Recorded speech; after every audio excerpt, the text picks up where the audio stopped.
Bismillahirrohmanirrohim. Assalamualaikum warahmatullahi wabarakatuh. Pak Jokowi, perkenalkan saya Utami. Saya adalah ibu rumah tangga dengan anak satu. Sekarang anak saya sekolah di Amerika, di Los Angeles, untuk mengambil community college, dan sebentar lagi transfer insya Allah ke Universitas California. Saya tidak sedang mengeluh, Pak, karena selama saya hidup di negeri ini, semua masalah saya harus mencari solusi sendiri. Saya kadang berpikir bahwa menjadi pemimpin itu tidak mudah, karena kebetulan saya juga punya perusahaan konsultan, Pak, kecil-kecilan. Saya punya 44 klien di Indonesia ini. Saya adalah konsultan yang menangani sistem. Jadi saya membuat sistem, lalu mengaplikasikannya dan mengaudit tentang bagaimana implementasi sistem dan bagaimana sistem itu diolah oleh perusahaan, dan melakukan auditing, membandingkan antara sistem yang dibuat dan practices yang mereka lakukan.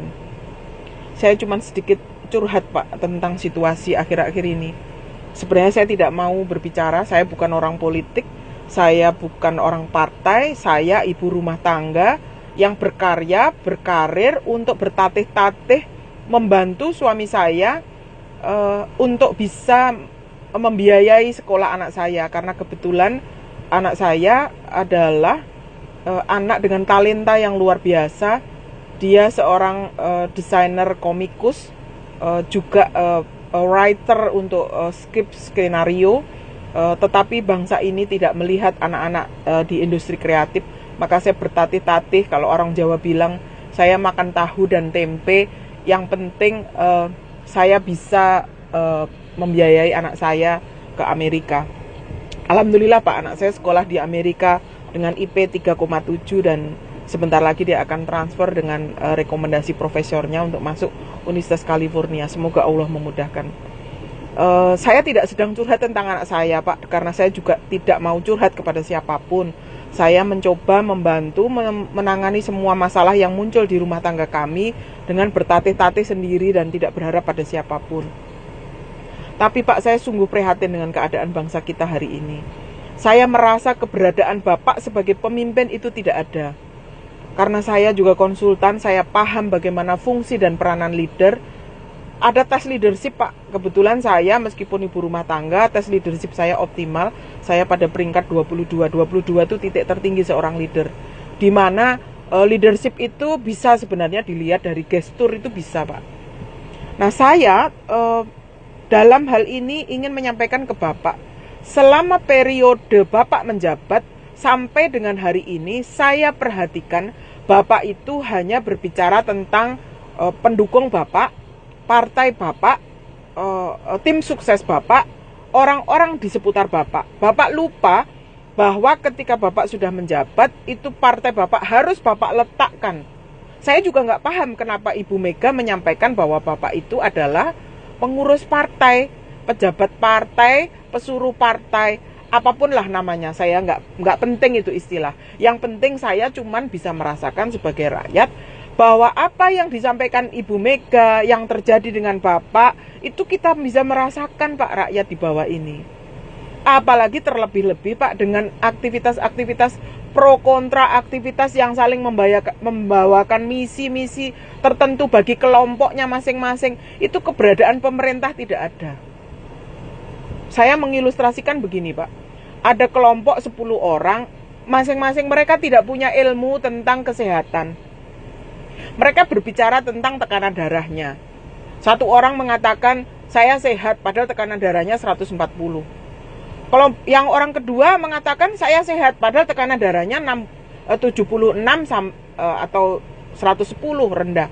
Dan sampai 10 orang tadi semua nggak paham tentang tekanan darah. Nah, mereka berdebat, Pak.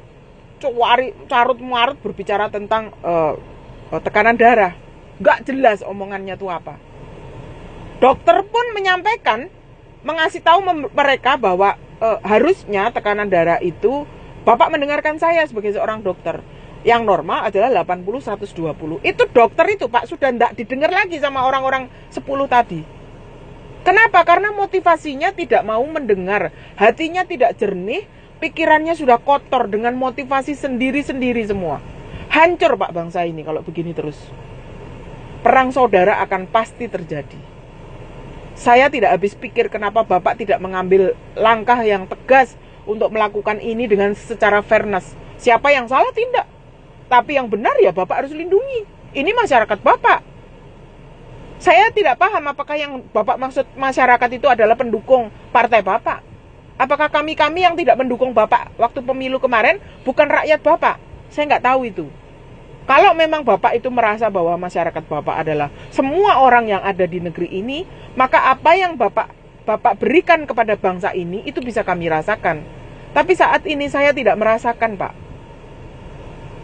Jadi saya pesan ke Bapak, situasi bangsa ini tambah carut-marut, ditambah dolar Pak. Saya merasakan tambah berat. Tapi jangan khawatir Pak, saya insya Allah akan mencari solusi sendiri. Karena saya yakin ada Allah yang tidak tidur. Allah yang akan selalu berada dalam setiap masyarakat punya masalah seperti saya ini. Selalu larinya ke Allah Pak. Karena kami berharap pemerintah untuk bisa melindungi kami. Seperti Umar di dalam cerita-cerita sahabat Nabi itu kita tidak temukan. Jadi pesan saya ke Bapak, ayo Pak, segera bangun. Saya takut sebelum Bapak menjabat, Bapak meninggal. Saya takut sebelum Bapak menjabat periode kedua, Bapak sudah meninggal. Umur kita tidak pernah tahu Pak. Saya pun juga tidak tahu Pak, apakah nanti sejam lagi saya masih hidup atau saya besok masih hidup, tidak tahu. Kita semua tidak tahu umur kita, termasuk Bapak. Lakukan yang terbaik Pak, atau tidak usah sama sekali. Pikirkan itu Pak, bahwa jabatan itu membawa amanah yang dipertanggungjawabkan sampai kematian kita. Saya berharap Bapak bisa memahami situasi ini dan bisa menempatkan masalah ini pada tempatnya sehingga carut-marut ini segera berakhir.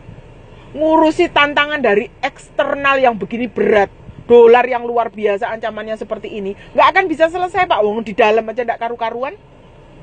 Saya konsultan Pak. Kalau kita mau menghadapi kompetisi di luar, di dalam harus dibereskan dulu. Kalau di dalam negeri kita begini, nggak akan bisa selesai masalah Pak. Dan semua itu Anda yang harus bertanggung jawab. Sebab negeri ini pemimpinnya Anda yang harus bertanggung jawab. Itu aja Pak Jokowi, terima kasih banyak. Semoga video ini sampai ke tangan Bapak dan Bapak bisa mendengarkan dengan jernih dan mengambil sikap. Karena saya tidak punya kepentingan apa-apa selain saya mengingatkan sebagai sesama umat yang beragama. Saya nggak tahu Bapak agamanya apa. Kalau saya Muslim Pak, saya percaya kematian itu akan datang. Dan saya nggak tahu apakah Bapak itu Muslim atau tidak. Saya juga nggak tahu. Karena saya merasa Bapak selama ini tidak berpihak ke kami orang-orang Islam. Ya moga-moga saya salah Pak. Mohon maaf ya Pak kalau saya salah. Terima kasih. Assalamualaikum warahmatullahi wabarakatuh.